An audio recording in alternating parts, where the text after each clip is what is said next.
Have you ever wondered what it would be like if you were born into a family of mediums, intuitives, people who talk with the dead, people who see ghosts, people who grew up in haunted houses? Well, I am going to share with you exactly what that is like. Welcome to today's very special Halloween episode where I've invited my mom, Venus Andrecht, to come and chat with me for a while and just kind of reminisce about what it is in fact like. So grab yourself a cup of hot tea, kick back, listen, and I hope you get some laughs and some odd insights into the very strange world of growing up. Woo woo. Flow dreaming, still kinda woo woo, is just what it sounds like. An escape into the world of woo. Also, a ride into you and how to feel happier, wiser, and more self aware in every way. It's your ultimate journey into personal growth and inner power. We'll explore ideas like how your energy self influences the kinds of opportunities you encounter, or how your personal growth can drive your business growth, or even how that feeling of being stuck is really always coming from something else. We just have to figure out what. That's right. We're a dash of woo-woo, a sprinkle of self-care, a heap of problem-solving and pattern-busting, and a giant cup of encouragement. We're going to relight so much passion, purpose, self-love, and confidence in you that you practically stagger. I'm Summer McStravick, your host, and welcome to Flow Dreaming, still kinda woo-woo. One. Hi, everybody. It's Summer, and I'm here with my mom, Venus, as I just introduced her to you all. We have a Halloween special planned for you, and we're going to be talking about a lot of weird things, haunted houses and the Salem witch trials. And Wait a minute, I have a question. Oh, hi. You said we just started over, didn't you? Did you leave that part in about my age already? Yeah, we're done with that. What? So Wait. No. It started over. We started over, Mom. Nobody knows how old you are. Okay. Okay. For context, this is our third go at this. This is our third time. We had a dog bark. Then I mistakenly told everybody Mom's age, and various. And then my mom starts off the show with an F-bomb, and I'm like, okay, so this is our fourth go. What about the 34 minutes before we even got started? The 34 minutes of trying to figure out how to open the Chrome browser and paste a URL. But we're here. We made it with you guys. And we're here to wish you a very happy Halloween. And it's my favorite. It's spooky season. And I haven't had my mom on the show in, gosh, a couple of years, maybe. And you can see why already, right? Yeah, well, but to be fair, she has her own podcast that's also been going strong about, 18, 19 years? Well, they tell me at least 20, those that have been listening to me that long, believe it or not. Yeah, so it's called The Dear Venus Show, and she does readings and generally just lays out all the family garbage for everybody to see on air, among other things. So it's quite entertaining, I have to admit, even though every time I listen, I do a lot of cringing. And well, you should. I know. So let's talk. Let's get in so people Okay. know, because they know me as the flow dreaming lady, the manifesting woo-woo wonderkind. Lately, I've been letting people know a little bit more about my intuitive side and my witchy side and kind of just sharing a little bit more about our family and where we come from and the kind of ways that we all grew up. So I don't know. I thought maybe we'd start talking about, do you want to talk about the family today or about the haunted house, or what do you think? Well, I think we should talk about, it's Halloween. Let's talk about the ghosts and things we were talking about the other day. And they're going to hear about the family too, because they're intertwined. Yes, indeed. Okay. Why don't we start with the big white 2-story house, over 200 years old, that I had to live in. My siblings and I had to live in for quite a while, and we all hated that house. But we didn't know it till we grew up, Summer. And one time we were talking with, we were having a medicine man Indian ceremony at the house.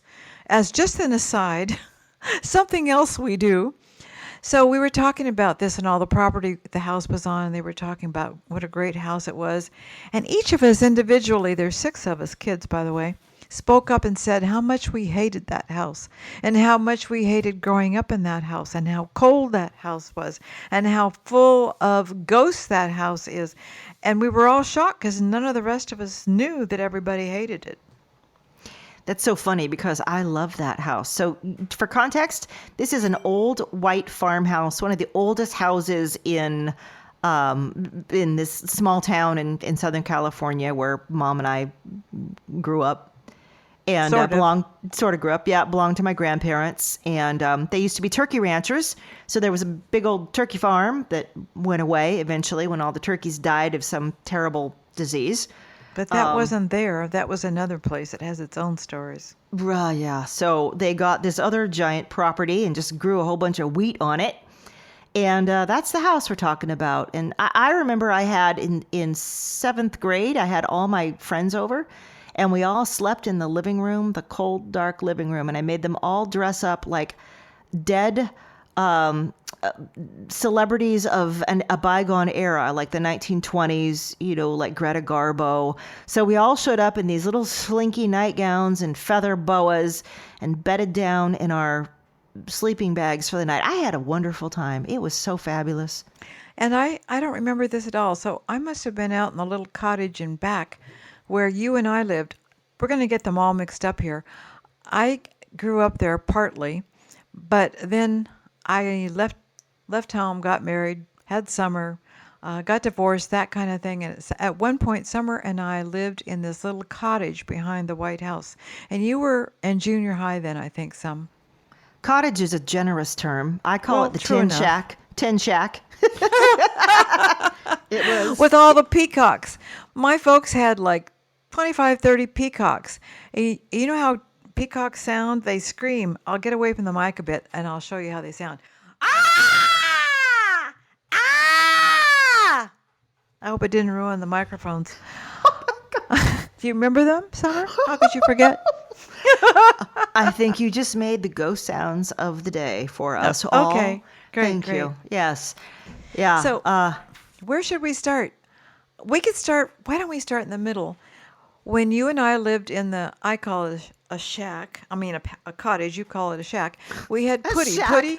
a cottage, a palace. It had Yes. no insulation. It had a tin roof. Yeah, It was covered with peacocks all the time. Yeah, and it was Next door to the haunted yes. house. Yes. Okay, yeah. Okay. Okay, so I had this cat that I'd had since I married Summer's father. And her name was Putty. She was black and white, a short hair cat. She lived to be, 19, I think, something like that. But she was with us, and she was my most darling cat and Summer's cat. We were, all 3 of us, very, very close. And then Putty got to be really old, and Putty died. In fact, my father kept telling us because she was old and sickly, he'd shoot her, bring her over, and I'll shoot her and put her out of her misery. So one day, it got so bad that Summer and I decided we had to do it. We didn't want to do it, but she was suffering. I remember taking Putty over to the house, the big white house, in my arms and presenting her to my father. Get your gun and shoot her. Daddy couldn't do it. Remember that? He said, no, I Yeah. can't. No. I just got to throw this in for everybody who's absolutely like cringing right now. This is how we used to do things when you grew up without a lot of money in a rural town. There wasn't a get a vet or take your cat for, humane euthanasia. This is how it was done. So we didn't know any better. That was it. But we didn't do it, and Dad wouldn't do it. But she did die naturally in my bedroom with me. And we buried her, and we grieved for a very long time. And what I'm remembering is years later, I was over at Mom's house. Okay, we're going to have to hop around here. But when Mom and Dad got really old, Dad eventually died. Mom was still alive. And we had to rent out the big white house to help everybody live. We needed some money because Mom didn't really have any, and we didn't really either. So Polly, one of my sisters, got my mother the ugliest trailer I have ever seen. Do you remember that trailer? A long trailer. Ugly, ugly, old. Grandma loved it. She lived in that trailer. Single So, wide, a single wide. y- And y- I remember various spots in the floor were very mushy. So I yeah, learned how to kind of dance through the trailer. Don't hit the mushy spots. You might go through. you Nobody, fall all nobody ever through. fixed those. There was one in the No, bathroom. There was one in the hall. yeah, that's Mm-hmm. how it was. And there was that enormous picture that took almost the whole hall of my brother Jim. Remember that? Yeah, I do. That was Jim odd. Jim is one of my brothers. He's very handsome, but he's also kind of a narcissist. And he's always talking about himself, but he's a wonderful guy. I love my brother. But he got mother a present. It was a picture of him. That thing must have been 6 feet tall and 4 feet wide, and we all made fun of it. Took up the whole hall. But anyway, In the single wide. It was pretty impressive. yeah, And but he wore a that's black turtleneck. He had a very yes. Scorsese, feeling going on. He looked Yeah. like a movie star. But anyway, so what happened was I was with my mother one day. This was years after Putty died and Summer moved out and the whole thing. And my mother said to me, we were having tea in a part of this awful place. And she says, "Oh, Venus, I saw Putty the other day. Putty was sitting right there on the stove." Remember, Putty's been dead for many years. And my mother was like, "Oh, this is normal." Oh, there was Putty. She was just sitting on the stove. This was my mother. She would see things, hear things, know things. She used to hear words and voices in the water when she flushed the toilet. Did you know that, Summer? No, I didn't. I know she always talked to her friend in Yes, she did that. her She, writings. yes. Got a lot of good information. Yes, but you know what? We're supposed to be talking about spooky things here. There was Putty, but you Oh, were going to mention a couple of things around. We had a headstone there. It's still over there. Somebody else owns that house. there's a This, headstone? there's a big headstone there. It's from one of my great great grandfathers or something. We Oh, left it there. I don't know why. you Nobody's gone left to it get there? it. Well, that's weird. Maybe you'd like it. Uh, maybe. I remember being a kid and just going out in the fields and roaming around, and there were cattle ranches all around, and sometimes I'd find these big bones, sets of bones, old dead cattle, and big horns, and I'd haul the skulls back. I'd just grab a hold of the horns and just haul them across the fields, acres and acres, and bring them back. So we had quite a few cow skulls on the body as a result of me. Yeah, Tell us yeah. about the jockstrap, because that was a new one that you just told me a couple of days Okay. ago that I had no idea about the jockstrap. What Okay, so we had this is? two-story old white house that we lived in. And my folks had, well, when we were kids, we had to all live upstairs. I'm getting to that one, Summer, just a minute here. We all had to live upstairs in this big, long room, you might say. And at the time, I had a smaller room, but it was all upstairs. And for us to get to the bathroom, which was downstairs, at night we had to all converge on this little stoop, and there were all these stairs all the way down to the bathroom. It was quite a trip. You Really, didn't pee lightly. really steep stairs too. Really Like, steep stairs. would not have passed any building codes today. No, but we had a ghost in the house, at least one. And the top of the stairs of that landing was ice cold all the time. And so in the middle of the night, if you had to pee or anything, you thought about it a long time because you had to go through that area to get downstairs and upstairs back to your bed. There was always that I remember. And then Grandpa was telling me that upstairs, when they lived up there, this was another time later on, there was an attic that was sort of went like a slope downward, just right next to their bed or someplace like that. And I he was, remember it was inside the closet. You actually had to go into yeah, the dark, yeah, closed closet, yeah. feel your way to the back. It was like Narnia, and then there was a crawl space. I mean, A yeah, what? a crawl space, like a Oh, door. yes, You yes. could. So for some reason, your grandpa, crawled down that crawl space. Don't ask me why. I would He was never, like that. ever, And he ever. told us he found a bloody jockstrap. He found a bloody jockstrap back there and brought it out, and he wondered why that was there. What happened there? We don't have any idea what may have happened in that house, but there were ghosts in that house. And it probably has quite a story, but we didn't want to follow it up and find out. Yeah, I was just thinking, how come you never looked into that bloody jockstrap and asked it who its owner was? That could have been Well, really interesting. haven't but done it. Haven't done it. And you know haven't. what? I don't want to. When I left that house, I was, I think, 15. No, I just turned 16 when I graduated. Man, I was out of there like a shot. Yeah, but you brought us both back, Well, that was 15 just, years later. that was happenstance, circumstance. But I love that house. I love Okay, that don't house. even tell me that. I I hated know, that I house. know. Grandma always said that after they remodeled and put a bathroom upstairs, that the ghosts went away. Oh, she They did? got annoyed and they were over it and they didn't hear any more of the sounds or the talking or anything. It just all went away. Huh. So I just filed that away. Note to self: if you want to get rid of your ghosts, remodel your house. Yeah. And, I just thought of something. I thought about Mom seeing Putty on the stove, like, matter of factly. Yeah. Your cat Rhoda just died, and you were telling me the other day you've seen Rhoda. Yeah, Rhoda's been everywhere. Well, tell So everybody about that. when okay, so Rhoda's my bestie cat. She's the favorite cat in the family. She's the cat who's the best friend with our giant 90-pound German Shepherd dog. And she got unexpectedly a mouth cancer, a squamous cell carcinoma. It just grows really fast. It's very, very hard to find. And she passed really fast. And unlike Putty, we had a very humane, service for her. And just days after that, you know how you see out of the corner of your eye, you catch something and you do a double take? I started double taking everywhere. And now every few days almost, I see a flash of her. And you were asking the other day when we were talking about it, like, how does she look? And I said, well, she's fully there. It's not like she's fuzzy. It's more like she's a little transparent, but she's completely there. She's there and she's gone. Wink in, wink out. Bing, bing, gone, gone.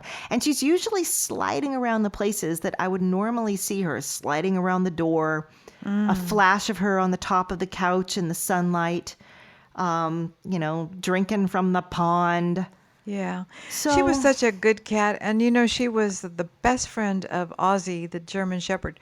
They loved each other. And I was there the other day, and Ozzy is grieving his heart out. He's so sad. Animals just grieve. Made me feel so bad. But Summer's planning to get him a couple more cats, a bonded pair from a rescue center. So I'm excited about that. yeah, I'm gonna But wait a Summer, little bit, give him a little time here, I know. settle. Right after Rhoda died, you called me and said, "How's Rhoda? Did she make it? What's going on with Rhoda?"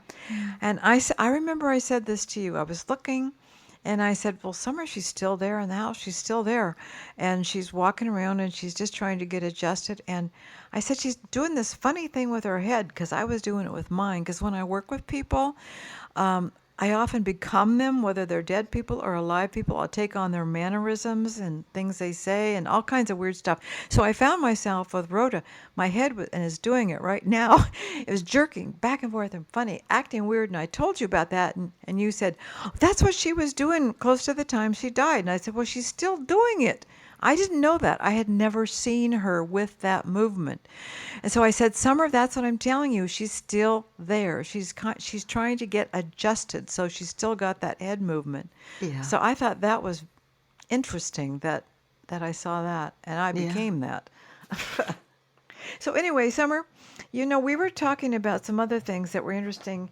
I know we're using up a lot of time here. I hope people aren't hanging up. Don't hang up. We're not through yet. We've got good stuff. You were talking something about our Salem ancestor, and I didn't Yeah. hear what you said. Before we do that, though, what you were talking about with Rhoda just passing reminds me Okay. of a time that one of my friends and clients that I was working with was really, really concerned about a friend whose husband was in the hospital. And they weren't sure if he was going to die or what was going to happen. And I remember I was in a session with her, and she said, "Would you just go take a peek at him and let me know how things are?" It just reminds me of Rhoda, because there's this sort of in between space, right? There's like that, Right. and I've only really caught that. This is the only time in my life I've caught that in between space, the moment. And I said to her, "This is so strange. It's like I'm reaching for him. He keeps walking away. I'm reaching for him. He's walking away." And I said, "Where are you going? Where are you walking? I'm just a friend. I'm a friend of your friend. And are you okay? And, you're in the hospital. How are you okay? Are they doing everything for you? Are you in pain?" And he kept walking. And this beautiful lake opened up. It was like a bayou. They were hanging tall trees and hanging vines, and it was sunlit. And I said to my friend, this is like a beautiful place. He's in a beautiful place that he remembers or he knows, or he used to go there with his dad. It's just something. It's just a place. It's just filling my heart up. And he just turned and he looks at me from this place, and he left.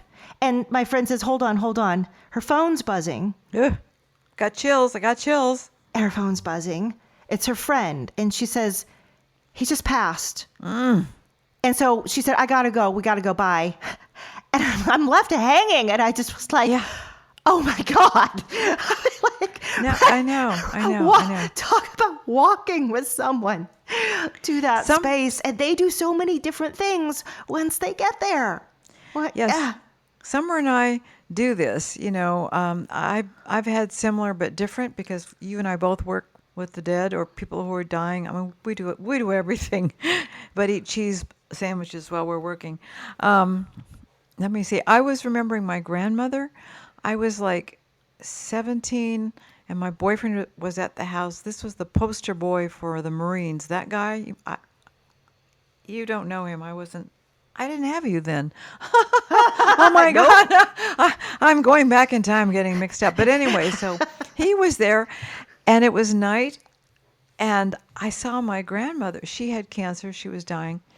And I saw my grandmother walking, but look in the living room, but she didn't seem like she was okay. She seemed puzzled and like weird.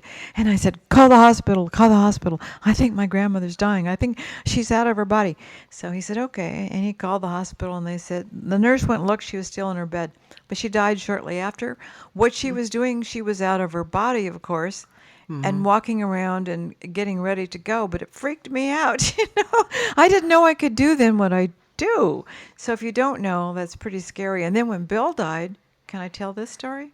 Are we running out of time? No, we're doing great. We're just talking about all the people who died. I think this qualifies as spooky and Halloween. Yeah, you're right. Okay, so Bill was my boyfriend for 15 years. We lived together here in where I live. And he had cancer too. And I had been taking care of him, and he got so sick that I couldn't do everything he needed. I'd had his sister come and help me, but we just weren't up to the task, according to him.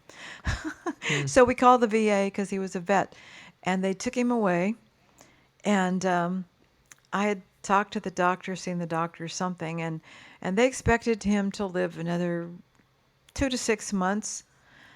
So I think that night I was home, and I just needed some sleep, because 24/7 you've got to get some sleep. Yeah. And he was in a good place.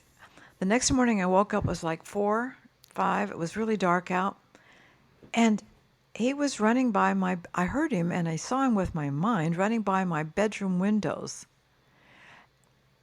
Don't tell me how. I don't know how I got this, but there he was running by my windows. I said, wait a minute. He usually would run past my windows every morning with his little dog, Bob, a Doxy. He'd run him out in the back 40 because the dog loved to go, but you couldn't leave him free because of the coyotes. So he would run Bob. So he ran by, and I'm going, wait a minute. Yeah. Bill's in the hospital. That can't be Bill. But I was wide awake. And then Bill yells, Bob, Bob. And then I thought, but he can't be, he's not here. And then he yells, Jack. And I go, wait, but Bob's name is Bob. It's not Jack. I was all confused. And then I called his sister and told her what happened. I said, I think he's probably just out of his body, but this is what happened. I knew you'd want to know. Well, what happened was he was dead. He had just died, apparently, in the VA. But not only that, Jack was his brother, his older brother, who had died a few months before. And so while he was running past my windows with Bob, who was still alive, he saw his brother Jack, and his brother Jack must have taken him out. And I just, honest to God, I saw that, I heard that, I felt that. I wasn't doing the work, but it happened. It really happened. Yeah, people sometimes ask, do you just see ghosts and people all over? And No. I say no. Hope not. That'd make living really hard. I know a lot of mediums say they do, but that would make stuff tough. For me, it's always I'm really going out and searching, or like, for instance, when my grandfather, my dad's father, died, who I wasn't particularly close to. So this was really, really surprising. I had no idea that he was even close. And I remember I was dreaming. It was a night. And I was in their old house, and he was walking up this staircase in the house. And it was a kind of almost like a spiral staircase. And he walked up the staircase, and he looked down at me. And I looked up at him, and I thought, this is really strange. Where are you going, Grandpa? And he just turned, and he just continued walking up. And then I learned the next morning that he had passed that night. Yeah. It's like sometimes they tell you and sometimes they don't. And it's don't. baffling. The ones you think will talk to you do. The ones you don't think you're going to talk to, they're the ones reaching out. Yeah, you never know. It's You just never like, know. it's You people. probably know this story, but your dad, was very close to your Amy, so she would be your aunt. She was quite old in her 90s. Great I aunt, think. great grandma, great Yeah. grandma. And I knew Amy and her sisters very well because I'd been married to your dad. But anyway, your dad said, Amy, I think she died at home in the chair, and they had the ambulance come, the whole thing, and they took her off. And your dad followed her in his car right behind the ambulance. Oh, yeah. And he said, while he was driving, or where they were coming to a light or something, I don't remember that part, whoosh, she came out of the ambulance right into him. Do you remember that? You know what? I remember my dad telling this story, and my dad is, you guys, he's completely different than we are. He is a very, Engineer. red state conservative, Yep. to the bone, Catholic, everything. I don't know that So- he is anymore because of what happened there. So, and when Grandma died, this is my mother. This was in her old ratty trailer. We were all with her. It was in the night, deep in the night. We were in the back room because Polly's husband, Ron, wanted to talk to her, and she was really in bad shape. And I was next to Candy. We were kind of lying on the bed. The other kids were sort of watching a TV program just to do something, And we had Grandma's cat between us. What was that cat's name? Black and white. She was mean. I Started can't with an remember. S, that's Sadie all right. or something like that. Yeah, whatever. She was between us, and all of a sudden, this cat screamed bloody murder and ripped right and hit the wall. And as she went past, she scraped Candy really bad. Candy was bleeding, and I was, of course, up. What happened? What happened? Well, Mother had just died, and she had obviously come ripping through the back room to see us kids. She knew we were there. Scared the wits out of her cat. So we knew Mother had died. That's how she did it. And didn't Grandma come to you after she died?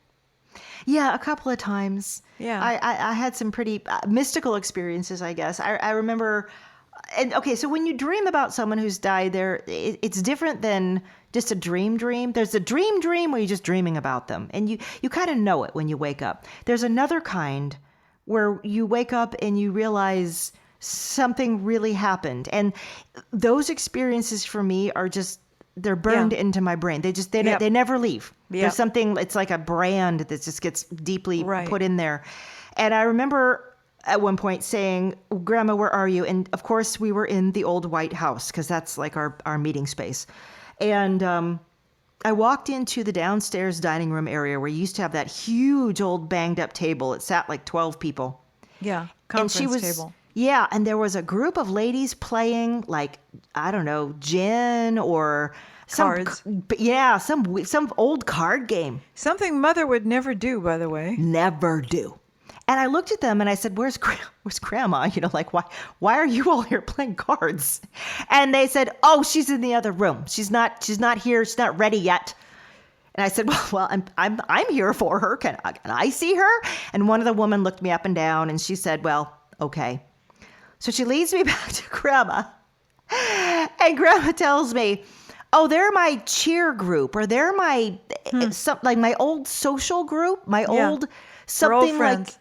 her old friends from way back in the day, and this is what they do, and they all get together and they play these card games, and I said, but you're not playing. She says, no, I'm not playing yet. And I said, well, as long as I have you, can I ask you a few questions from your exalted perspective? And she said, okay, yes, ask away. And I remember asking her, how do I find you? Because you've been kind of quiet since you left, and we're all kind of stunned by that because we thought you'd be everywhere, all, like we're all so connected. And she said, well, finding me is easy. She says, you just think of me and I'm right there. There's no distance to travel. There's no time to go through. Basically, if my thought is in you, then we are instantly together. We're connected. Right. And I'm the way I'm saying it now is so stupid sounding. No, but it's not. it was this idea like I could be in all of the universes, but time and distance fold down with a kind of this connection. And so she said, I'm never far. I'm always, when they say people are always present. So after that, I had to switch around in my head. Like if I'm going to look for somebody, I don't say I'm going to look because there's no go to do. It's just more like, I realize it's more like a flower that just opens to whatever sun is above you. So now it's an opening feeling. It's not a going feeling. And she told me more. I've forgotten it now. Summer, you and I were talking about this the other morning when I was down there. And I said, I was talking with her friend Eloise, who's 100 years old now. They were friends since college, and I stay in touch with Eloise, and she with me, and we talk about Mom. Eloise is the one. When my mother died, I got it in my head that, by God, I wanted her to call me. I don't know why. You may remember me saying this. I'm not going to believe she's dead. I'm not going to believe in anything until she calls me. When she calls me, I'm going to believe everything. But she never called me. And I kept waiting and waiting and waiting. I had other things that happened to let me know she was fine and she was there and this and that. But she hadn't called me. Well, Eloise called me. We had not talked for maybe 30 years, Eloise and I. And she said, the first thing she says, my mother told me to call you. I mean, your mother told me to call you. And I said, there's my phone call from my mother, And it was so bizarre. But yes, and then I talked to her the other day. Now we keep in touch more often. And I said, how's my mother? Does my mother have any messages for me? Because she'll often give me messages from my mother. And I said, oh, your mother's here. She's here all the time. She's with you all the time. And I said, well, no wonder, because I'm always talking to her and saying, Mom, I really need you. I want you to be with me, and da-da-da. And so I said to you the other day that Grandma's not with me all the time anymore. And you said the same thing. Grandma's around me all the time, too, anymore. Remember? Yeah, it's funny because Grandma was gone for a long time It's busy, after she passed. And I remember we were all befuddled. Like, why would she have just bailed? Like, that's so not her. Yeah. She was off, like, just, I don't know, touring the galaxies. I don't know what she was doing. I know. But now she seems to be a lot more present, a lot more around. Yes, she is. And I talk to her a lot. And my brother Arthur has really good connection with Grandma, too. Yeah. He sees her and he'll report in. But I often talk to her and I ask for her help for things. And I think it's harder to see the dead people in your own life personally. I mean, it's easy for me to see the dead when I'm doing the work. Yeah. And because I'm really good at reading minds like you are, and dead or alive, I can do all of that. We do all kinds of things, but it's harder doing it for yourself because with me anyway, I just try too hard. I want the answers. I want to hear what I want to hear, I know. We get in our own way. Yeah. I've talked to people a lot about the quirkiness of my family. And, well, actually, I haven't talked that much. I should talk more. I'm trying to talk more about it. I'm this way. Don't worry. I do it for you. You're this way. Grandma's this way. I do it for you. And you guys don't like it. So I have to be careful and hope you're not listening to me on any given radio show. But we go back many generations. The oldest daughter of the oldest daughter of the oldest daughter of the oldest daughter is what I always say, on back and back and back. And I remember Grandma telling us, that her mom and her mom's mom, they used to be doing astrology out there in the middle of the U.S. and the Dust Bowl and the Mojave Desert. The Mojave Desert. Yeah, all the way back. Just kind of quietly doing our thing. Yeah. Summer, we have so much more to talk about. I wonder if we should do another call at another time because we've got a lot of stuff here. I know. We could do a part 2. Yeah. Should we do a part two? I guess we'll see if they like this one. If people like this one, we'll consider doing a part two. If not, you won't ever hear from us again. No, that's not true. That's not true. Okay, but I was going back because you mentioned Salem, and this is Okay, something you can I do just Salem. discovered, and I want to talk about it because it's Halloween. Okay. And I've always been saying, I know I come from this really weird witchy background. I've always tried to like run away from it because I was like, oh, I'm, more sophisticated and I'm a, blah, blah, blah. I'm not that. I'm not a quote, quote psychic. I'm all of that. I'm in my 50s now. I'm finally owning it. Like, all right, I'll admit. But you were telling me, and okay, first of all, preface this.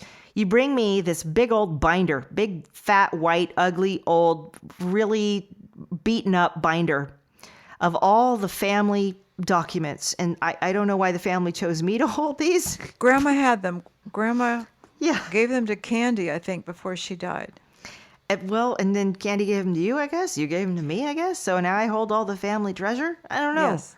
Yes. So we're looking through this, and it shows us our ancestry and all these old birth certificates going back and back and back. And there they are, John and Priscilla Alden, legit from the Mayflower. And I know everybody says that, and I always thought it was like, yeah, but nope, we really are. We're direct we descendants. really are. Well, let me tell them, we're direct descendants, but so are many people. Yeah. I have mixed feelings because, the Mayflower people were kind of fanatics. Yes, they were. They were far right. They were super religious. I know when I found that out, I thought, oh my God, we've fallen far from that tree. I was like, oh boy, that's them and me.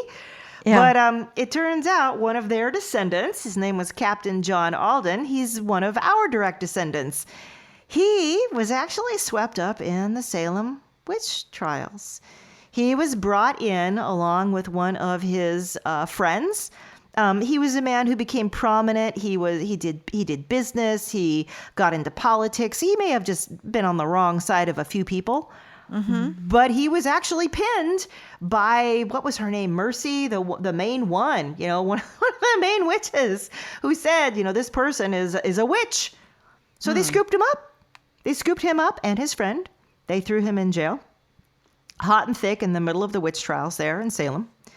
And he had his friends were writing to him and telling him, you've got to get out of there. You have to get out of there. And he's like, no, I'm sure this will all be sorted out. This will be fixed. And he finally listened. And so one night he actually broke out of the Salem. You guys, this is all on Wikipedia. It's there. He broke out of the jail and he fled through the night on horseback. He fled the witch trials on horseback. He disappeared. Well, I mean, he kept on with his life. And after a few years, he was able to come out again after all the fanaticism had passed. But the buddy that he was accused with subsequently got crushed to death. Ooh. A few days later.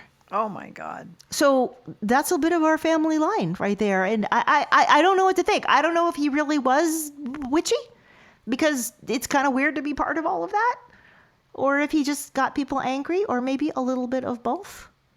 But yeah. I was kind of surprised. I had no idea I had a direct ancestor. Well, this is news to me, too. This is news to me. One of the few who actually survived. Well, I think all of us have interesting pasts. And I think that's why people like to find out who's what, where they come from. Maybe it helps in some ways, and maybe it scares the pants off you. Yeah, people always say, you're so lucky that you have the mom you have, and you guys your family's always been so accepting. And I guess because I just grew up like this, I'm like, well, yeah, I basically drank herbs for a living as a kid because that's all my mom ever gave me for breakfast, lunch, and dinner. Oh, no, it wasn't that bad, but I did terrible things this summer. I admit. And one of these days, you and I should have a show where we compare notes about all the things I did to you in the name of research. But the more I reflect on this, I'm like, yeah, so you're a master herbalist. All I had was herbs growing up. You counseled other people basically like a wise woman. Followed with, your decades of doing intuitive work and talking with dead people. And now I'm here doing the same thing. I kind of feel like you can't escape some things sometimes. If you're just the way you are, you're the way you are. You either expose it and help other people, or you bury it and pretend you're not. Yeah. I got to tell you something. Summer hated growing up with me in some ways. I dragged her through terrible experiences because I just always loved to try all kinds of things. It didn't matter to me what it was. I wanted to find out about it. And I would take her through it. Like you probably all know if you listen to my shows that I was in a cult once. A coup. No, it wasn't that. It was a cult. Who did we overthrow, Mom? I don't remember that one. I was in a cult by accident because I really liked their food. I somehow got pulled in. That's a long story. I'm not going to go there, but Summer was just a kid, and she was there, of course, with me, and we stayed up really late. So she was up really, really late, getting indoctrinated, and we had to wear things around our necks. Those they did all the triangles. cult things where they put you in the dark room and they wouldn't let you out for a couple days, and Well, not they now, yelled that may at have you been and- your experience Oh, that I didn't gosh. know anything about. Oh. But I remember going through, I forget what it was, but it was with that group, and I made you wear these aluminum triangles on your head, and I wore one too because they prevented something being lifted by the aliens. I don't remember what it was, but I made you wear them 24/7, and I remember driving uptown.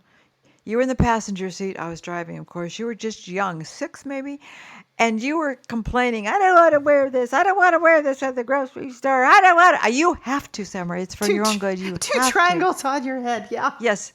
And I remember what stopped that. They told us, and we read research, that if you get these special triangles and you put fruit underneath them, the fruit will never rot. Well, my fruit rotted. And I think that's when you got to wear your last triangle. You know what? I actually kept those brass triangles until I was like 15, and I think I just gave them away to the Salvation Army. I've been trying to buy one since, and you you know have? what? Yeah, you know why? Because they're back in fashion. They're very in with the influencer crowd now, and you can no. see people wearing them and talking about you put your crystals under them and charge up and Well, everything. it's bullshit. And now we're marked explicit. Thanks. What does that mean? That means if you're cursing in your podcast, you have to mark it so that no little kids can, get in trouble listening to this. Oh, really? Yeah. Oh, I guess you haven't been doing that on your show, huh? No, I never did that. Well, you've been lucky sliding under the radar. Oh, you all should listen to my show. I felt free over there to do or say whatever pleased me. Mom's Anyway. show is the Dear Venus Show. It's a podcast. You can find it, wherever you're listening to this, my show right now. You can hear hers the same place. Go look her up. Can I tell them about my mailing list? Yes, get on Mom's mailing list. You'll find all kinds of weird things coming your way. She said, now, Mom, don't advertise yourself. It's tacky. Well, I mean, you can a little bit, but don't go on and on and on. No, I and won't. on. I'm on my website is godisalwayshappy.com. Yes, godisalwayshappy.com. And if you want to get on my mailing list for my podcasts and other things that I put in afterwards, just go to godisalwayshappy.com. A form falls down. You fill it out. You're on my podcast list, and you can cancel anytime. But you also get a free recorded mojo from me. And every week in my shows, I call a name from that list, and they get a free private reading with me. That's all I'm going to say. Perfect. And everyone should go do it. So Mom and I, we're gonna wrap up here. But just for anybody who's just listening for the first time, you're probably wondering who the heck are these people? Mom and I do very similar things. I read minds. She reads minds. We both talk to people whether they're inside a body or outside a body, as I like to say it. Mm-hmm. I do my Flowdreaming, my manifesting stuff. Mom does something different than me. She does mojos. You want to say what those are? Yeah. She does a kind of energy activation that's kind of like that peacock you heard earlier. It's really strange what I do. I work with people to help them change things for the better. They bring their problems to me. I have an ability to look at things and make them really simple. I'm simple. Maybe that's why. But also, I started a number of years ago, I started just shouting out sounds. Our mother used to do this. My mother used to do this. When we were teenagers and younger, and we would be complaining, I don't have a boyfriend or I have pimples or whatever. Sit down. She says, I can fix that. Don't worry. What? But and she looked like a movie star, by the way. She just was a gorgeous woman. But she'd leap out of her chair and she'd start making noise about whatever she wanted to happen for us, whatever we wanted. And so I found myself, we all thought she was crazy, but it would usually work. So I started just spontaneously starting doing this with people. And on my shows, I couldn't help it. But I'll just do things like, I'll send you a good mojo. I'll show you what I mean. Some people feel them, they actually feel them, and they also feel good effects from them. So I'm going to stand back from the microphone. I'm wishing you all good things. I only wish for good things. I'm asking for the most benevolent outcome for all of you in your lives for whatever you want, need, or have, that all the best works out quickly and easily now. Woo woo woo woo! Bam, bam, bam, bam, bam, bam, bam, bam, bam, bam, bam. Boom boom boom! Mojo mojo mojo! Woo woo woo! And they're all different. And if you listen to the recording, they're still working. I have them on my website, godisalwayshappy.com, with music. And they're all for all different kinds of things in your life. You can check it out yourself. Did I answer that question? Yeah, I do stuff like that. And then some. And I got to just tell you one weird thing I did the other day by accident. Okay. I was in the driveway and the UPS man pulled in and he had a little package for me and I took it. Thank you very much. And he was walking away and I don't know what happened, Summer. I'm doing this more and more. I just started doing the energy mojo things without thinking and I always ask permission. All of a sudden he's walking away and all of a sudden I go, bam, bam, bam, bam, bam, woo, woo, woo, bam, bam, bam, bam. And I thought, oh my God, what am I doing? And he turned around and he looked at me like, what the hell? And my mouth was open, my eyes were as big as dog bowls, and I didn't know what to say. What do you say? Can you and imagine? Then he trotted to his van and he took off. And I said, oh my God, what Can happened? you imagine this crazy white-haired witch Yes. running out from her Yes. old house, Yes. chasing you to the truck, going bam, bam, bam? Yes. You be lucky if he ever comes back again, Mom. I know. I hope you haven't ordered anything off Amazon lately. All right, I think we're gonna wrap things up. Yeah, you could hear more from us if you want to. I still think if they like hearing from us, I still have a bunch of stuff I wanted to tell you that happened to my sister Candy. Okay, we're gonna have to do a second one of these, but I wanted If to they give want us people. to. I wanted to give people some spooky stories. Obviously, they're not spooky. I think that's the weirdest thing about us. You know, we just do this work, and it's not ever been a big deal. It's just that's the thing. We're just very like, well, this is what we do. This is what we do. And we're very careful to only do good for people and animals. I work on animals too. I work on anything. Me too. And Obviously. we don't, even UPS men who are running away. Yeah. But I mean, a lot of man. stuff today is all coded and all this mystical stuff, and you got to be part of this group or coven or this or that. And Nope, we don't care where you go or what you do. yeah, I mean, it's just energy is energy. And if you do it, you do it, and you do it right, and you do it well, and you do it with consciousness and love and the right intention. And that's it. Anyway. That's right. So there we go. I think it's a wrap, Mom. I think so too. And it's lovely meeting everybody I haven't met yet. And it's good seeing all of you who've been with me for so long. I love you all. I love you all too. And I hope you guys really enjoyed this peek into the wide world of us. What do we call ourselves? All right, darling. I'll see you soon too. Love you. I love you, Mom. Bye now. Bye.